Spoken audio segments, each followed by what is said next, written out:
Hello, my name is Yvette Kane, and this is my project on cognitive behavior therapy, CBT.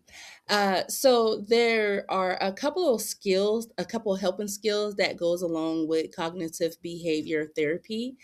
And I'm going to get into those skills in just a second.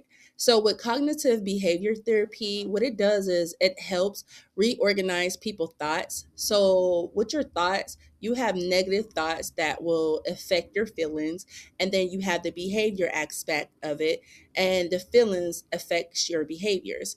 And then you also have the emotional aspect of it, and those behaviors affects the emotions. So, say a person has anxiety, if they have anxiety, that negative thought is going to affect the way that they're feeling, and then is going to show up in their behavior, and then their behavior is going to affect their emotions. So, it's kind of a triple down effect. So, helping skills that I picked, I had a choice to pick two. So, there are three listed here, but I'm just going to talk about the two that I think are relative to cognitive behavior therapy and why I think is relative.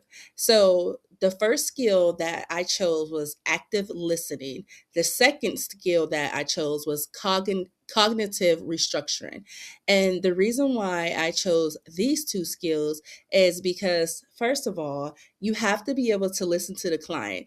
And actively listening, we're going to pick up on those problematic things that they're saying. That way, we can help them come to the other helping skill, which is cognitive restructuring.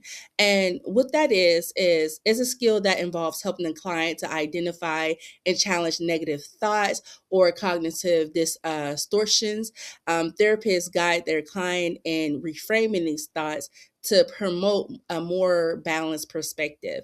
And so when you really think about it, that's actually helping skills right there, because you had the active listening, which coincide with cognitive restructuring. And when you're using cognitive restructuring, you're going to use the reframing skill set. And in order to use reframing, you have to be able to actively listen. That way, you can go back and do exactly what it said, reframe what that client has said in a different way to help them to gain a different perspective of what they had just told you. And we leave that up to the client to do that work. We're just there as a guide. And so that's my personal opinion. I'm not 100% sure if that's exactly how it works.